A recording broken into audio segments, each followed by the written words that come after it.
आगामी किछि वर्ष भितर देशर मराइन एक्सपोर्ट को 1,25,000 कोटी टंका पर्यंत पहुँचापी लगुना विभाग को लगुच सबुठु अधिका ग्रोथर संभावना ओडिशार अच्छी। ओडिशार पाखापाखि 50 लाख परिवार माछ चाष सांगे संश्लिष्ट अच्छा। ओडिशार गाँ गंडार माछ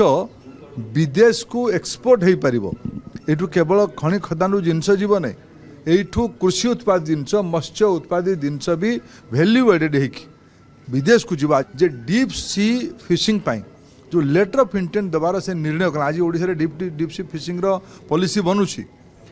ओडिशा आसिक सी उत्साहित करने आसिले ये भी संभावना अच्छी डीप सी फिशिंग